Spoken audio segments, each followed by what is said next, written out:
ऐसे सॉल्व करने में कोई समस्या आ रही है? नहीं सर, आएगी तो और बताऊंगी। Good, very good. बाकी बच्चे, प्रद्युमन, ओम। जो 6 नंबर का जो प्रूव दैट था ना, उसमें थोड़ा कंफ्यूजन है सर मुझे। ओके, तो हम ऐसा करेंगे कि आज ये कंसेप्ट डिस्कस करने के बाद अगर समय बचता है तो हम उस क्वेश्चन को डिस्कस कर लेंगे। नहीं तो अगली क्लास के सबसे स्टार्टिंग में आप 5 मिनट पहले जुड़ जाना, यस सर। उसमें हम डिस्कस कर लेंगे, ठीक है? Okay sir. और बाकी बच्चे, और किसी और क्वेश्चन में डाउट है? प्रद्युमन? No sir. ठीक है। ओम, आपको कौन से क्वेश्चन में डाउट है? सर जो क्वेश्चन नंबर 6 में शो दैट है ना, वो उधर मतलब समझ में नहीं आया, उधर क्या करना है, अच्छा, ये स्टार्ट क्वेश्चन किधर ना, से करना है sir. if one of the line given by is this one is perpendicular to this line, then so that you have to prove this ना। यस। चलो ठीक है, हाँ हम यस। इस क्वेश्चन को कल क्लास शुरू होने से पहले या फिर आज क्लास के अंत में, अगर हमारे पास टाइम बचता है तो इसको हम डिस्कस कर लेंगे, ठीक है? Okay sir. ठीक। तो आज हम एक नया कंसेप्ट डिस्कस करने वाले हैं, that is angle between lines represented by this equation. तो देखो, अभी तक हम क्या पढ़ रहे थे कि हमें सपोज दो लाइन के इक्वेशन दिए गए हैं। अगर मैं एक रैंडमली एक लाइन आपको ड्रॉ करके दिखाऊं, suppose this is line L1, ये एक लाइन है, और एक कोई दूसरी। शेयर नहीं है सर, स्क्रीन नहीं दिख रही। Okay okay okay, screen share ही नहीं किया हूं मैं, जस्ट वेट।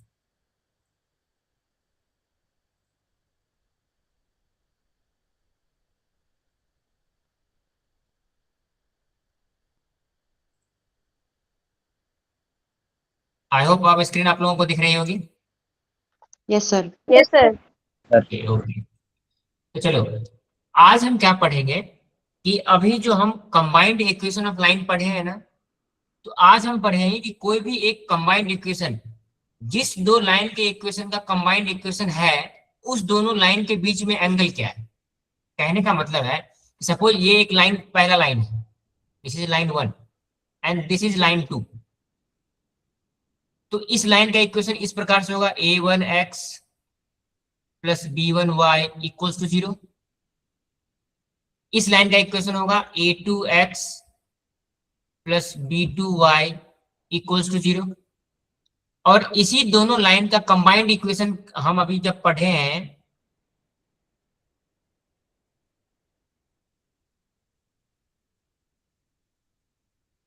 कंबाइंड इक्वेशन का फॉर्म होता है ना, ax square plus 2hxy plus by square equals to 0। तो अब हमें क्या पता करना है कि अगर हमें ये कंबाइंड इक्वेशन दिया गया है, suppose this is a combined equation of any two line, तो हमें ये पता करना है कि ये जिस भी दो लाइन का कंबाइंड इक्वेशन है, उस दोनों लाइन के बीच में आपस में वो दोनों लाइन कितने डिग्री का एंगल बना रहे हैं। मतलब हमें ये निकालना है, we have to find this theta. अगर इस दोनों लाइन का ये कंबाइंड इक्वेशन है, तो इस दोनों लाइन के बीच में ये एंगल कितने डिग्री का बन रहा है, हम आज वो पढ़ेंगे कि हम ये एंगल कैसे कैलकुलेट करेंगे, ठीक है? तो अब सबसे पहला कंडीशन है कि अगर, यहां पे भी सेम कंडीशन है, अगर इफ बी, पहला कंडीशन होगा case 1,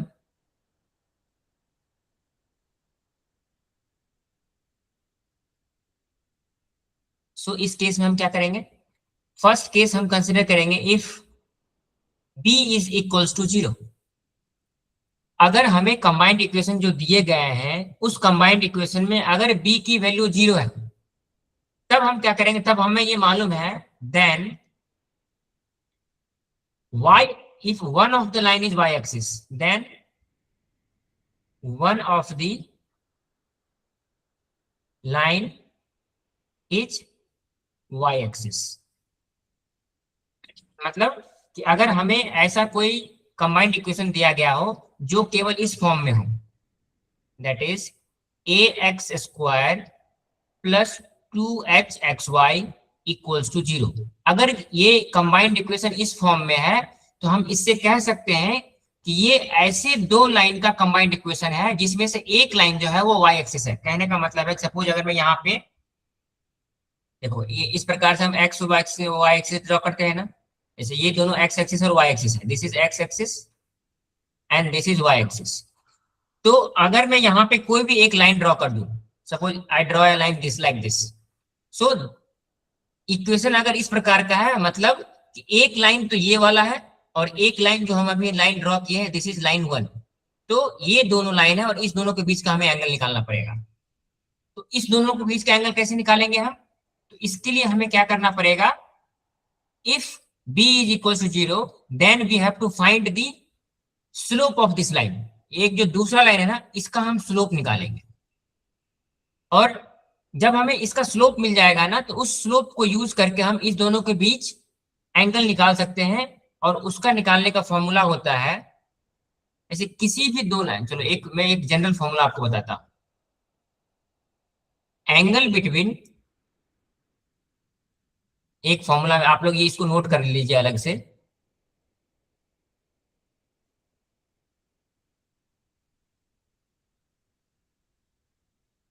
angle between two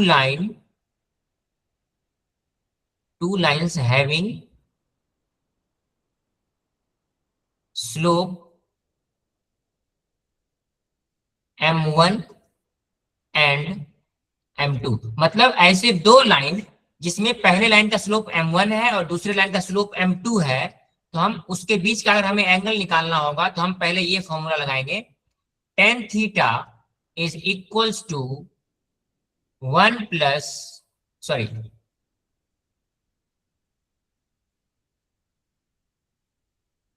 m1 minus m2 divided by 1 plus m1 into m2। ये फॉर्मूला आप लोग नोट कर लीजिए। ये इन जनरली अगर कोई भी दो लाइन आपको दिया गया है और दोनों लाइन के स्लोप आपको पता है, तो उस केस में हम दोनों लाइन के बीच का एंगल इस प्रकार से निकालते हैं। अब देखो यहाँ पे जो मैंने आपको बताया ना, इफ b इक्वल्स टू 0, तो अब हमें क्या है कि ये जो y एक्सिस है ना, तो इसका स्लोप हमें ऑलरेडी पता है, और इसका स्लोप क्या होगा 90 डिग्री। और इस लाइन का अगर हमें स्लोप मालूम चल गया, तो इस लाइन का स्लोप मालूम चल जाएगा, तो हम इस फॉर्मूले को यूज करके इस दोनों के बीच का एंगल निकाल सकते हैं। This is our case 1। जब b इक्वल्स टू 0 होगा तब ये केस होगा। ये चीज आप लोगों को समझ में आई? Yes sir. हाँ सर वो स्लोप m1 एंड m2 है ना हाँ, सर, वो दिख नहीं रहा था m2। ओके ओके, अभी दिख रहा है? Yes sir. ओके, तो ये पहला केस था कि जब आपको कंबाइंड इक्वेशन में b की वैल्यू यहां पर 0 हो। Now we will consider the second case कि जब b की वैल्यू 0 नहीं होगी। चलो उससे पहले हम एक और केस देख लेते हैं। तो वही चीज आपकी बुक में यहां पर लिखा हुआ है, if b is equal to 0 then one of the line is y axis and using the slope of the other line we can find the angle between them। और एंगल हमें कैसे निकालना होगा? we will find the angle using this formula, this one। now एक और case है कि हम अब एक दूसरा केस निकालेंगे कि what is the condition when two lines are perpendicular to each other। तो चलो ये सभी आप लोग नोट कर लिए अभी जो मैंने लिखा। Yes sir. यस तो सर। मैं इसको इरेज कर दूं? Yes sir. ओके,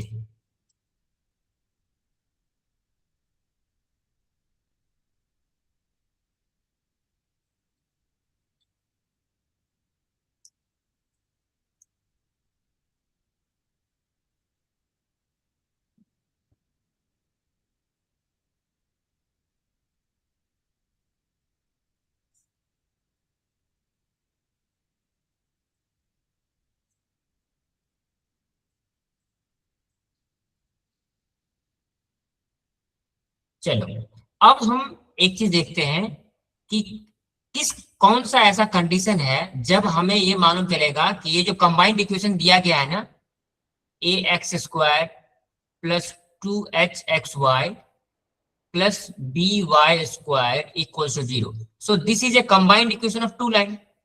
हम पता करेंगे कि व्हाट इज दैट कंडीशन कि वो जिस दो लाइन का ये कंबाइंड इक्वेशन है वो दोनों लाइन आपस में परपेंडिकुलर हैं। तो उसके लिए कंडीशन क्या होगा? एक चीज मैंने आपको बताया था कि अगर कोई भी दो लाइन आपस में अगर परपेंडिकुलर हैं तो उसकी स्लोप का जो प्रोडक्ट होता है वो -1 के बराबर होता है। हम यहां पर लिख सकते हैं कि टू लाइन्स इफ, इसको मैं एज ए थ्योरी लिख देता हूं, if two lines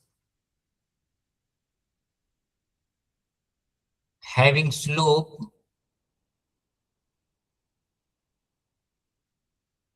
m1 and m2 are perpendicular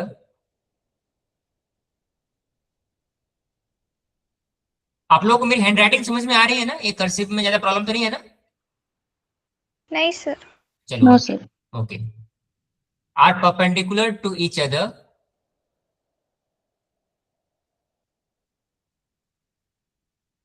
if and only if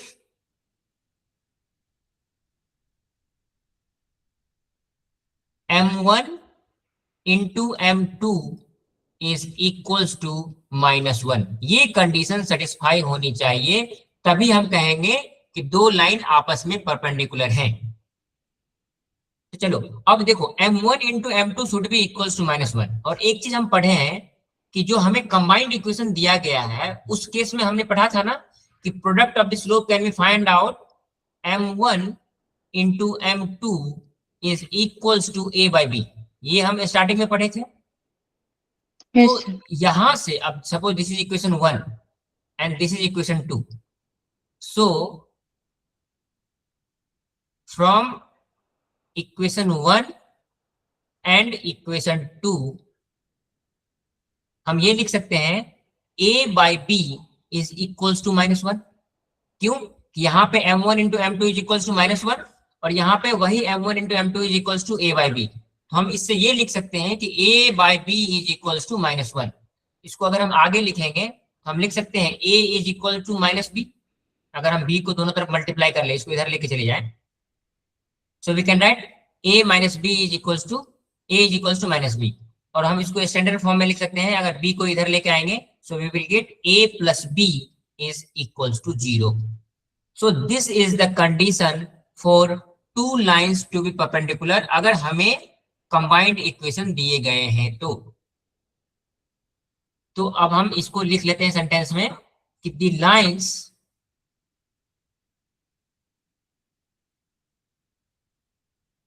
तो हम इससे ये कह सकते हैं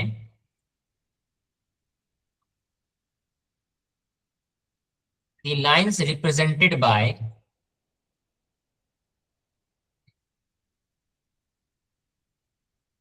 this combined equation, that is ax square plus g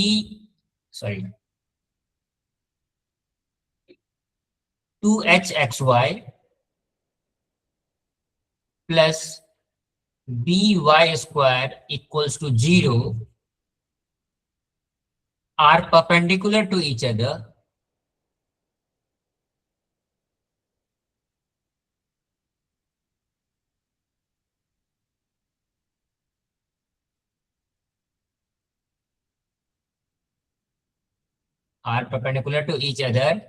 if and only if, मतलब कि ये तभी संभव है जब ये कंडीशन सेटिस्फाई हो। If and only if a plus b is equals to 0। तो आपको अगर कोई भी कंबाइंड इक्वेशन दिया गया है तो यहाँ पर आप सिंपली a और b की वैल्यू निकालेंगे और उस दोनों का सम अगर 0 आ रहा है तो हम डायरेक्टली कह सकते हैं कि ये इक्वेशन जिस भी दो लाइन को रिप्रेजेंट कर रहा है वो दोनों लाइन आपस में परपेंडिकुलर हैं। तो ये हो गया सेकंड कंडीशन कि कंबाइंड इक्वेशन जिस दो लाइन को रिप्रेजेंट कर रहा है वो दोनों आपस में परपेंडिकुलर होने की क्या कंडीशन है? Condition is that a plus b should be equals to 0। Now अब हम चलेंगे हमारे एक्चुअल प्रॉब्लम पे, जब b 0 भी नहीं है और लाइन आपस में परपेंडिकुलर भी नहीं है, तब हम उस दोनों लाइन के बीच का एंगल कैसे निकालेंगे? यहां तक क्लियर है अभी तक हम जितना पढ़े हैं? Yes sir. Everyone? Yes sir. Good. Aditya Patil, ये आपकी पहली क्लास है आज? हाँ सर। ओके, तो समझ में आ रहा है आप लोगों को? आदित्य समझ में आ रहा है आपको? हाँ सर। चलिए ठीक है। तो अभी तक हम दो केस पढ़ लिए। पहला केस था हमारा कि when b equals to 0। Second case है when the two lines are perpendicular to each other. Now third case में हमें सिंपली इक्वेशन दिया गया है और हमें उससे निकालना है एंगल बिटवीन द लाइन। तो चलो अब हम थर्ड केस डिस्कस करते हैं।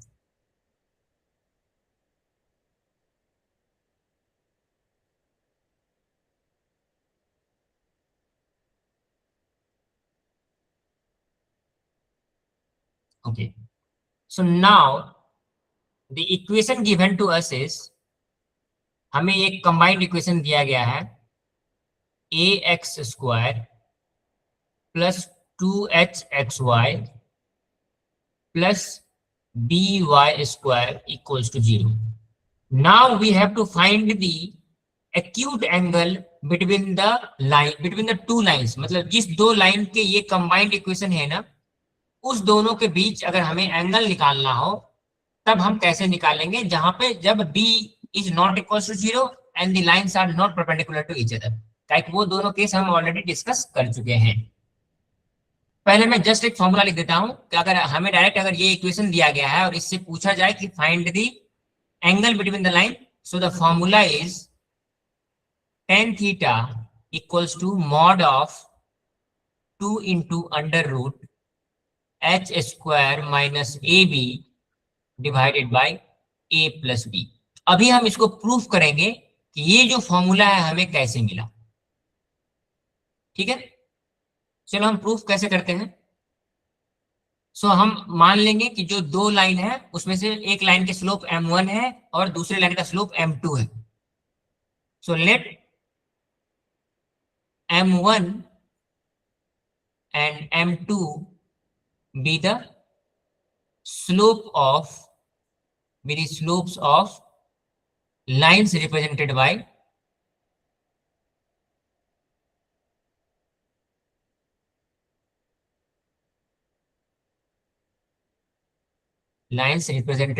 equation ax square plus 2hxy plus by square equals to 0। अब आपको मैंने बताया था कि किसी भी दो लाइन का अगर हमें स्लोप पता है तो उस दोनों के बीच हम एंगल कैसे निकालते हैं। tan theta is equals to m1 minus m2 divided by 1 plus m1 into m2। तो अब देखो हमें यहाँ पे ये वैल्यू, अगर हमें m1 माइनस m2 की वैल्यू मालूम चल जाए और m1 इंटू m2 की वैल्यू तो हम डायरेक्ट मालूम कर सकते हैं इस इक्वेशन से, that is a by b. अब हमारा जो सबसे पहला काम है, we have to find the value of m1 minus m2। अब देखो हम m1 माइनस m2 कैसे निकालेंगे। तो m1 माइनस m2 निकालने के लिए हम क्या करेंगे, जो वैल्यू हमें ऑलरेडी पता है हम उसका हेल्प लेंगे। वो कैसे, देखो हमें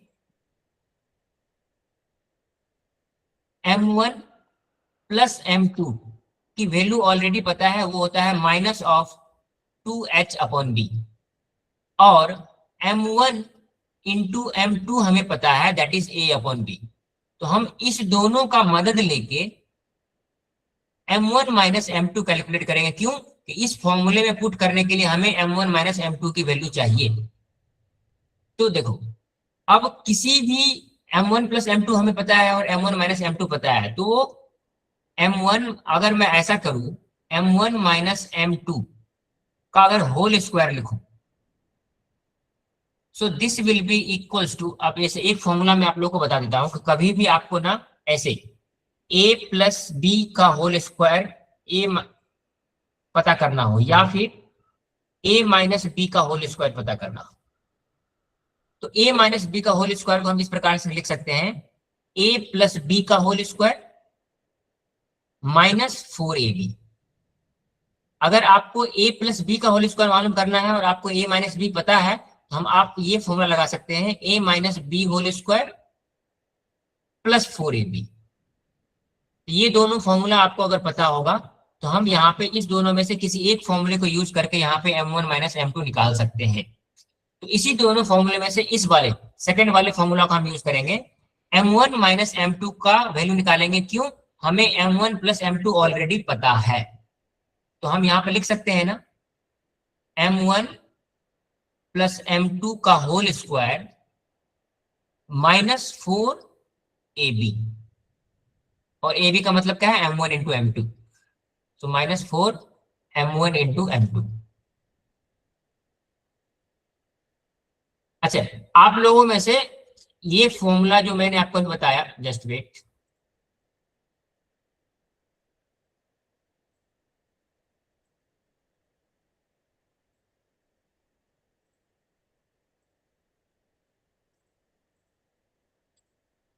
अच्छा किन्हीं को इस दोनों फॉर्मूले में डाउट है कि ये किस प्रकार से होगा?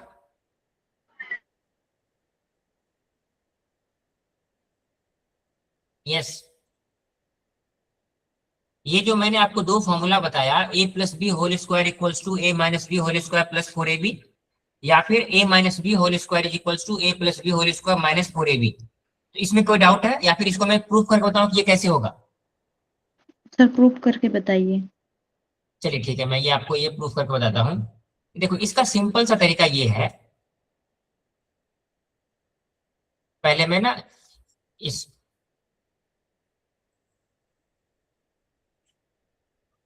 देखो ये फॉर्मूला कैसे आया, तो सिंपल है कि अगर हमें a प्लस बी, हमें क्या निकालना है, a माइनस बी का होल स्क्वायर निकालना है ना, तो इसको अगर हम इस प्रकार से लिखें a माइनस बी का होल स्क्वायर, अगर हम इसको एक्सपेंड करते हैं तो इसको हम लिख सकते हैं ना a square plus b square minus 2ab। Yes sir. अब देखो, इसको मैं a plus b whole square के टर्म में लिखना चाहता हूँ। अच्छा देखो, यहाँ पे मैं लिख दूं a plus b whole square is equals to a square plus b square plus 2ab, और मैं जो आपको लिख के अभी बताया था that is a minus b का whole square is equals to a plus b का होल स्क्वायर माइनस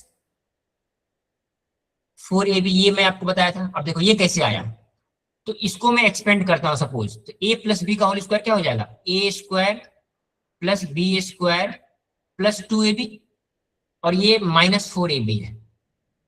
अब देखो इसको जब हम आगे सॉल्व करेंगे तो ये क्या मिलेगा हमें, a square plus b square, अब 2ab minus 4ab, this will be minus 2ab, और ये देखो a माइनस बी के होल स्क्वायर के बराबर है ना। Yes sir. अब समझ में आ गया कि a minus b whole square का हम फॉर्मूला इस प्रकार से क्यों लिखते हैं, ये वाला, यस सर। तो हम इसलिए इसी फॉर्मूला का यूज कर रहे हैं यहाँ पे m1 माइनस m2 का होल स्क्वायर निकालने के लिए। क्यों हमें यूज करना है m1 प्लस m2, इसलिए यूज करना है क्योंकि हमें इसकी वैल्यू ऑलरेडी पता है।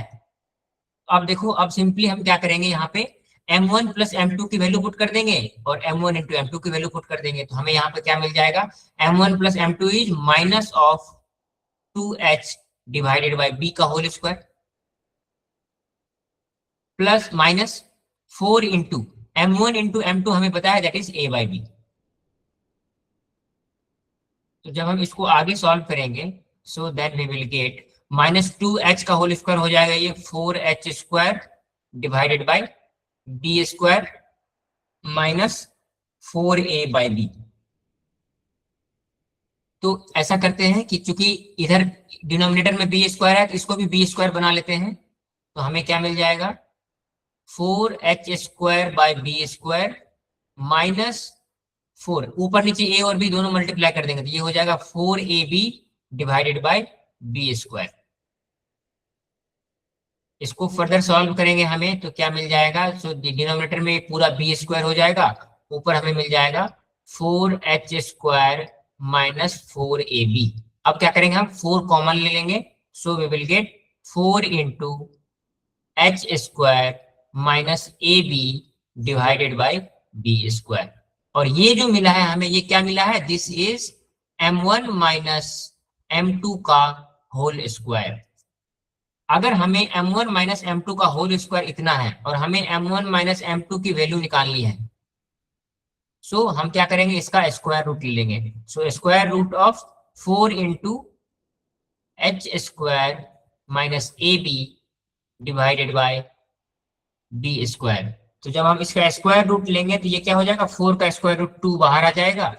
सो 2 into under root of h square minus a b divided by b square का स्क्वायर रूट हो जाएगा only b.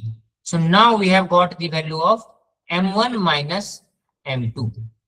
So this is value of m1 minus m2 का ये हो गया। अब इनिशियली मैंने आपको बताया था कि टेन थीटा के फॉर्मूला जो होता है वो ये वाला फॉर्मूला होता है, m1 minus m2 divided by 1 plus m1 into m2।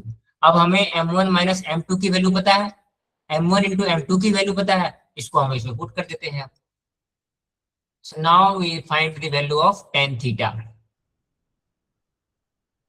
So tan theta will be equals to m1 minus m2 divided by 1 plus m1 into m2, which is equals to m1 minus m2 is equals to 2 into under root h square minus ab divided by b whole divided by 1 plus m1 into m2 की value है a by B.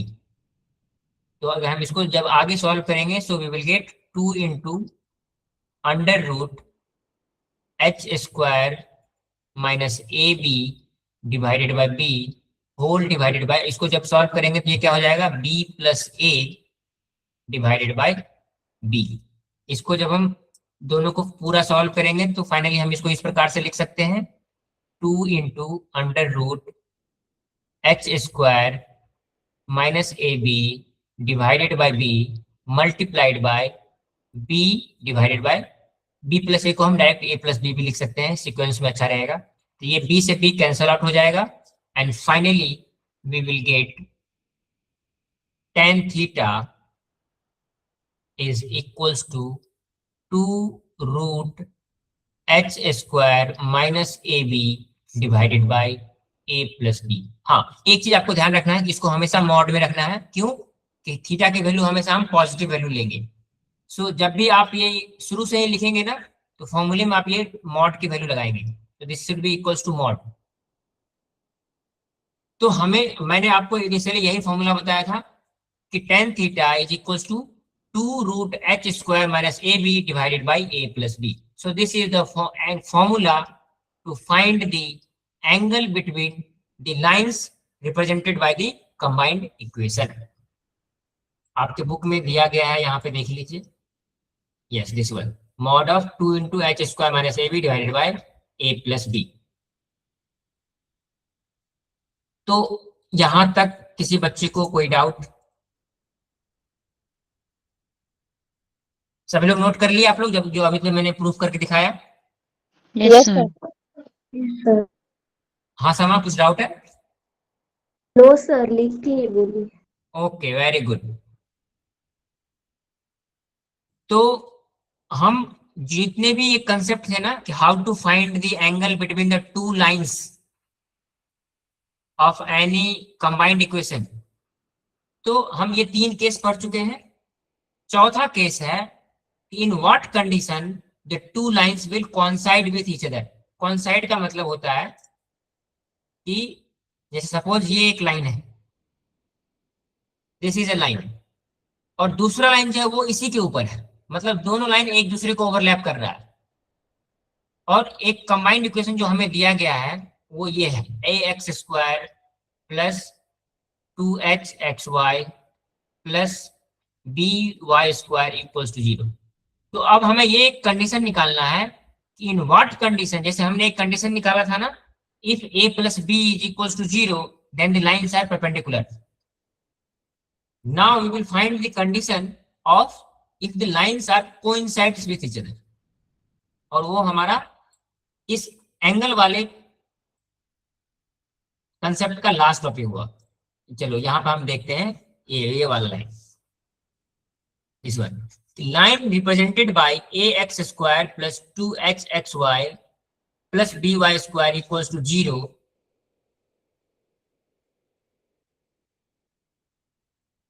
Just wait, हाँ, are coincident if and only if m1 equals to m2। अगर हमें दो line जहां पे m1 equals to m2 पता है, उस केस में हम कह सकते हैं कि the lines are coincident with each other. मतलब दो लाइन का अगर स्लोप आपस में बराबर है ना, मतलब वो दोनों लाइन एक दूसरे को ओवरलैप कर रहा है। अब देखो, कोई एक लाइन में ऐसे ड्रॉ करता हूं सपोज, ठीक है, ये फिर एक दूसरा लाइन है जो ठीक इसी के पैरेलल है। और तो जब भी दो लाइन आपस में पैरेलल होते हैं ना, तो वो दोनों लाइन एक दूसरे के, दोनों लाइन का जो स्लोप होता है वो बराबर होता है।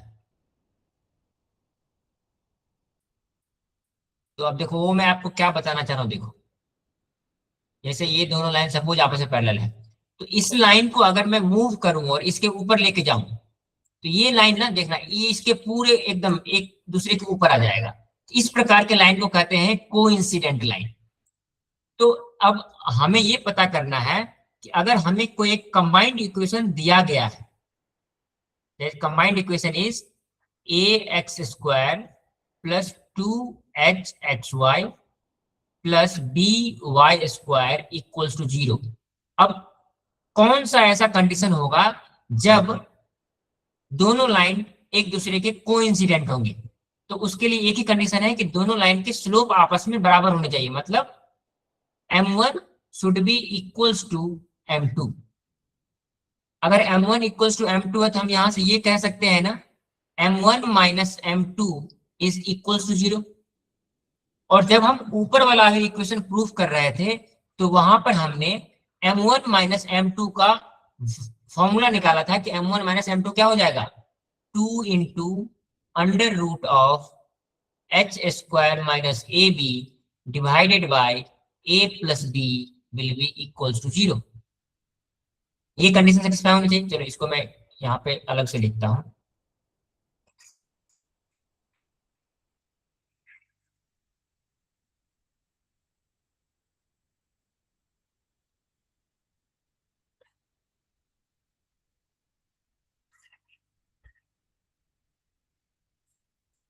सो अब हम यहां से क्या करेंगे, इस इक्वेशन को यूज करते हुए कंडीशन निकालेंगे। तो देखो, अगर दिस इज इक्वल्स टू 0, हम ये कह सकते हैं ना, 2 into under root h square minus a b is equals to 0। अगर किसी भी फ्रैक्शन की वैल्यू 0 है, मतलब उसके न्यूमरेटर की वैल्यू 0 होनी चाहिए, तो ये हो जाएगा। अगर हम 2 इंटू दिस इक्वल्स टू 0 कह रहे हैं, तो यहां से हम ये भी कह सकते हैं, under root h square minus a b is equals to 0। और रूट के अंडर की वैल्यू 0 तभी होती है when h square minus a b is equals to 0। तो यहां से हमें क्या कंडीशन मिल गया, h square should be equals to a b. अब अगर हमें कोई भी एक कंबाइंड इक्वेशन दिया गया है, this is a combined equation, तो इस कंबाइंड इक्वेशन में अगर हम ये पता कर लें कि h स्क्वायर की वैल्यू अगर ए बी के बराबर है, तो हम डायरेक्टली इक्वेशन को देखकर कह सकते हैं कि the lines represented by this equation, this one, are coincident when h square is equals to a b. तो हमें अब टोटल 4 कंडीशन मिल गए, और कि लाइन के बीच में आपस में क्या क्या एंगल होंगे। पहला कंडीशन क्या था, चलो अब इसको मैं समरी एज ए समरी लिखता हूं यहाँ पे।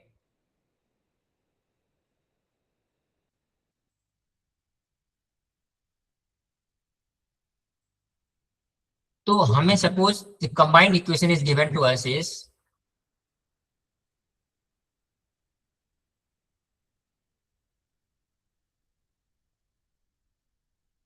combined equation is ax square plus 2hxy plus by square equals to 0। तो पहला केस था परपेंडिकुलर।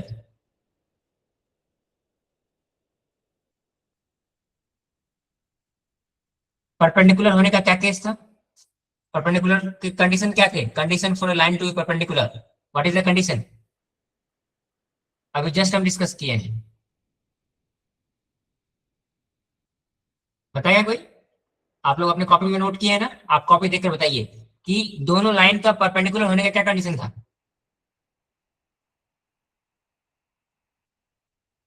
h anyone? square हाँ बताओ। h square is equal to AP sir. No no no, वो तो अभी कोइंसिडेंट होने का कंडीशन है।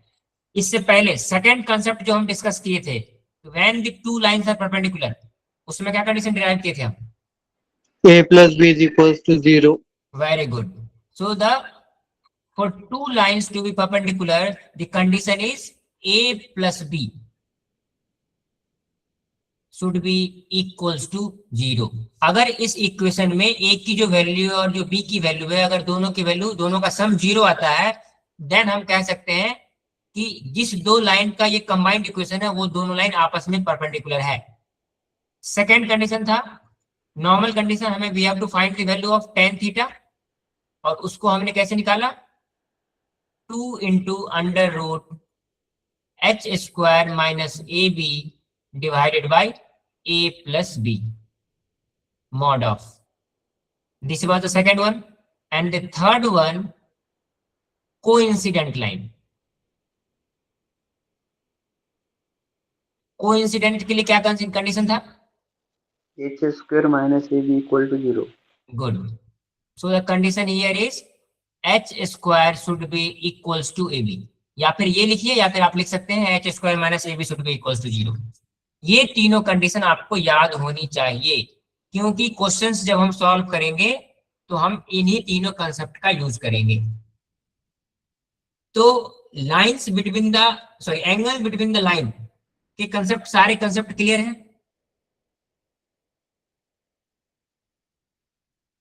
यस और नो?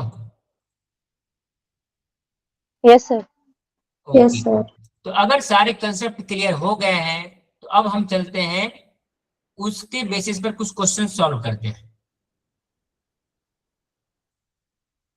अभी तक हमने जितने फॉर्मूले डिराइव किए हैं या फिर जो भी कंडीशंस हम अभी पढ़े हैं, उन कंडीशन के बेसिस पे या फिर उन फॉर्मूला को यूज करते हुए हम अब कुछ क्वेश्चन सॉल्व करेंगे कि कैसे हम दो लाइन के बीच में एंगल निकालते हैं।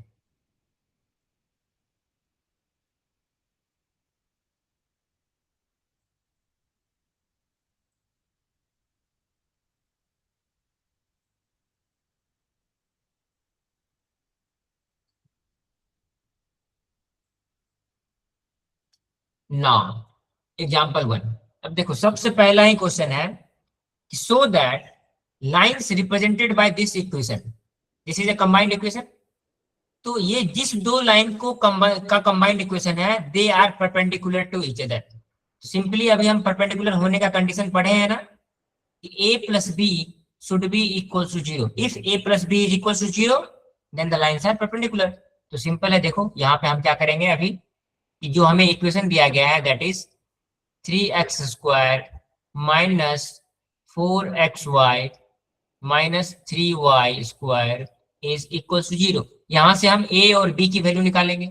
सो a is equal to 3 and b is equals to minus 3. So we can say that a plus b is equals to 3 minus 3, that is equals to 0. So since a plus b is equals to 0, we can say that the lines represented by this equation are perpendicular. Agar if a plus b is equals to 0, then the lines represented by 3x square minus 4xy minus 3y squares are perpendicular. बस हमें यही दिखाना था। अगर हमें पूछा गया है कि we have to show that the lines are perpendicular, तो बस हमें ये शो करना है कि sum of a plus b is equals to 0।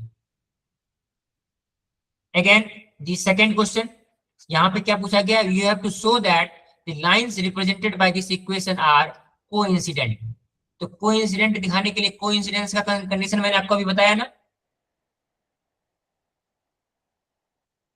Coincident होने कंडीशन है h square should be equals to a b. तो आपको जो भी इक्वेशन दिए गए हैं that is x square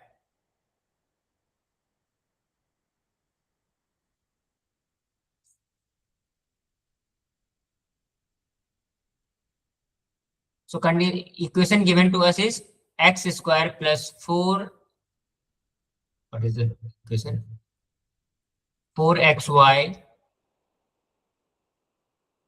plus 4y square equals to 0। तो हमें यहां से क्या निकालना है, a b और h की वैल्यू निकालनी है पहले। तो a is equals to 1, h is equals to 2 and b is equals to 4।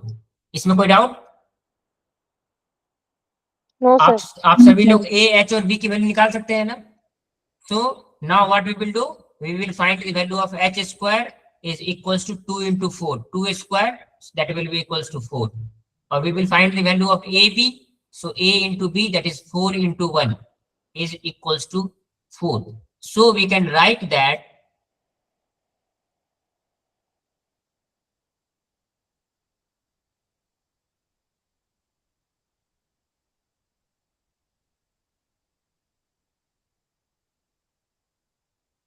so from here we can write h square is equals to ab। और ये जैसे ही ये कंडीशन सेटिस्फाई हो गया, so we can say that the lines represented by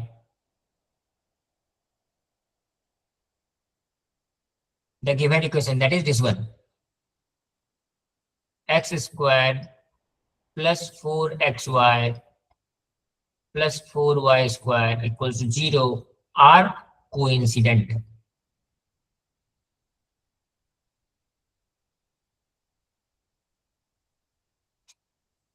तो perpendicular और coincident proof करने का यही तरीका है।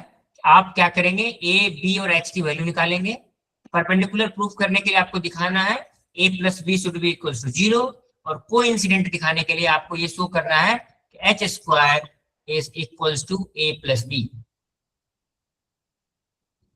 ना चलो अब हम कुछ क्वेश्चन ऐसे डिस्कस करते हैं जहां पे हमें एंगल बिटवीन द लाइंस निकालने हो। अभी तक तो हम ये प्रूफ कर रहे थे कि वेदर दे आर परपेंडिकुलर और नॉट, और whether they are the coincident और नॉट। अब हम कुछ क्वेश्चंस के एंगल निकालेंगे।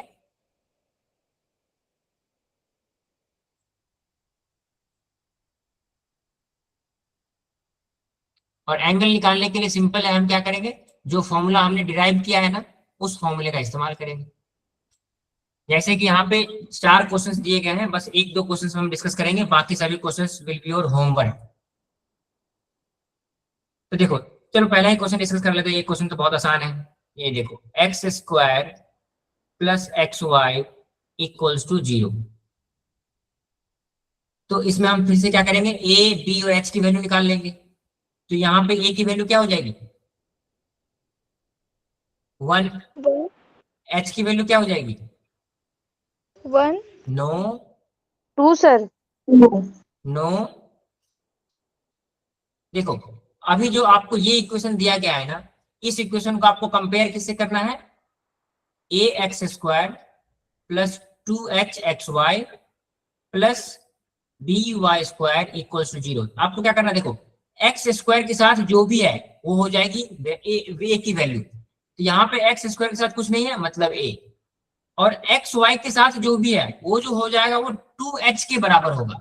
तो यहां से हम लिख सकते हैं एक्स वाई के साथ कुछ नहीं है, मतलब 1 है। हम यहां से लिख सकते हैं 2h इज इक्वल्स टू 1। क्यों, यहाँ पे जो एक्स वाई के साथ है वो 2h है, तो 2h will be equals to, यहाँ पे एक्स वाई का जो भी कोएफिशिएंट होगा, मतलब एक्स वाई के यहाँ पे कोई भी कोएफिशिएंट नहीं है, सो 2h इज इक्वल्स टू 1। सो यहाँ से हम इसमें लिख सकते हैं h इज इक्वल्स टू 1/2। ये समझ में आ गया आप लोगों को? जी सर। यस। अब देखो यहाँ पे y स्क्वायर के साथ जो भी है वो हो जाएगी b की वैल्यू, बट हमारे इस इक्वेशन में हमें y स्क्वायर है ही नहीं, तो हम ये कह सकते हैं b इज इक्वल्स टू 0। अब जैसे हमें a, h और b की वैल्यू पता चल गया, हम इस फॉर्मूले में पुट कर देंगे। We will put the value in tan theta, that is mod of 2 into under root h square minus ab divided by a plus b. अब देखो हमें एक चीज पता है कि यहाँ पे b की वैल्यू 0 है, तो सिंपली जो वैल्यू हमें पता है हम उसको पुट कर देंगे। So we will get 2 into under root of h square, h is equals to 1/2, so 1/2 का स्क्वायर हो जाएगा 1/4 माइनस ए बी, और b की वैल्यू 0 है तो ab की वैल्यू भी 0 हो जाएगी। So under root of 1/2 divided by a plus b, a की वैल्यू 1 है और b की वैल्यू 0 है, तो यहां से हमें क्या मिल जाएगा 2 into under root of 1/4 will be equals to 1/2. So we have got tan theta is equals to 1. So tan theta equals to 1. So अब मुझे ये बताइए कि थीटा की वैल्यू क्या हो जाएगी, थीटा की किस वैल्यू के लिए tan theta 1 होता है, π/4. So therefore theta will be equals to π/4 और 45 degree. In terms of radian लिखना है तो आप ये लिखेंगे, इन टर्म्स ऑफ डिग्री लिखना है तो ये लिखेंगे। हो सकता है कि आपको क्वेश्चन में दिया जाए कि find the value of angle in terms of radian और इन टर्म्स ऑफ डिग्री, जो क्वेश्चन आपसे पूछा जाएगा आप वो वाला आंसर निकालेंगे। तो इस प्रकार से किसी भी कंबाइंड इक्वेशन से हम उस दो जिस लाइन को वो रिप्रेजेंट कर रहा है उसके बीच का हम एंगल निकाल सकते हैं। तो ये जितने भी फॉर्म क्वेश्चंस है ना, सभी क्वेश्चंस में आप वही वाला फॉर्मूला लगाएंगे। यहां तक क्लियर है? चलो हम एक क्वेश्चन ऐसा डिस्कस करते हैं, क्वेश्चन नंबर 4।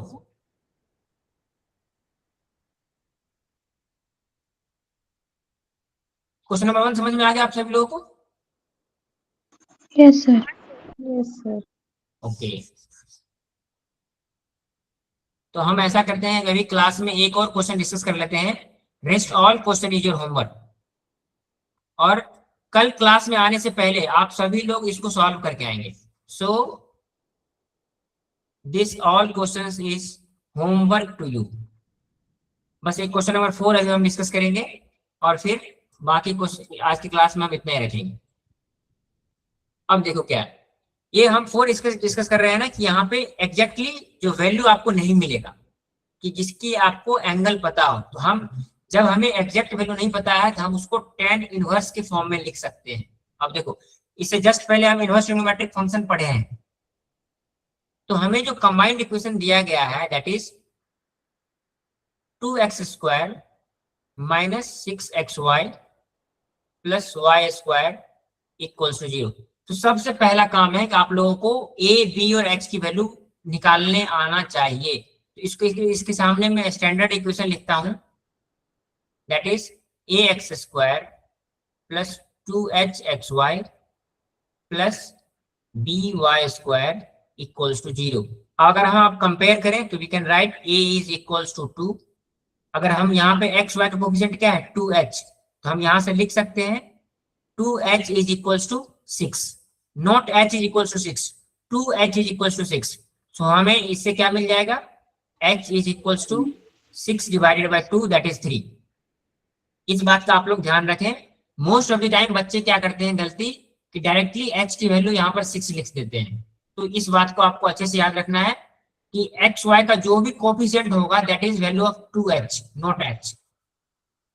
और अगर हमें b की वैल्यू निकालनी हो, हाँ सॉरी एक और गलती हमने कर दिया, यहाँ पे देखो इससे पहले माइनस साइन है तो हमें यहाँ पर भी माइनस साइन लगाना पड़ेगा।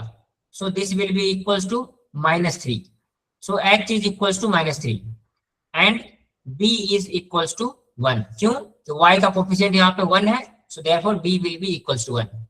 अगर हमें a, h और b की वैल्यू मालूम चल गई, so we will directly put the value in this formula that is tan theta is equals to under root 2 into under root of h² minus ab divided by a plus b, और हमें इसके mod value लेने हैं, मतलब we have to take the only positive value. तो जब हम इसको सॉल्व करेंगे तो हमें देखो क्या मिलेगा। So 2 into under root h की वैल्यू -3 है, so -3 whole square will be 9 minus a into b, a is 2 and b is 1, so 9 minus 2 divided by 1 plus 2. So we will get tan theta is equals to 2 root 7 divided by 3. अब देखो theta के किस value के लिए ये 2 root 7 by 3 होगा, ये हमें नहीं पता है। तो जब हमें अगर नहीं पता है तो हम उसको इनवर्स ट्रिग्नोमेट्रिक के फंक्शन में लिख के आंसर लिखेंगे फाइनली। सो फ्रॉम हियर हम लिख सकते हैं ना, theta is equals to tan inverse 2 root 7 divided by 3। ये अभी हम जब इनवर्स ट्रिग्नोमेट्रिक फंक्शन पढ़े थे तो मैंने आपको सिखाया था ना कि tan थीटा को इनवर्स ट्रिग्नोमेट्रिक फंक्शन में कैसे कन्वर्ट करते हैं। Yes, sir. Yes, so this will be the final answer of this question. The angle between these two lines is equals to this one. तो आज के क्लास में हमने डिस्कस किया कि जो कंबाइंड इक्वेशन ऑफ लाइंस दिए हुए होते हैं उन दोनों लाइंस के बीच का हम एंगल किस प्रकार से निकालते हैं। तो अब आपका ये होमवर्क है कि जितने भी एग्जाम्पल क्वेश्चंस आपके बुक में दिए गए हैं, नेक्स्ट क्लास में आने से पहले आप सभी क्वेश्चंस को सॉल्व करेंगे, क्योंकि अगली क्लास हमारी अब थर्सडे को है। तो बीच में आपके पास एक दिन का ब्रेक है। तो इस ब्रेक में मैं चाहता हूं एक्सरसाइज 4.1 और ये एग्जाम्पल क्वेश्चन, ये सभी आप लोग सॉल्व करके आएंगे अगली क्लास में, ठीक है? Yes sir. Okay, yes sir. आज की क्लास में हम इतना ही रखते हैं, बाकी हम फिर अगली क्लास में डिस्कस करेंगे बाकी क्वेश्चंस।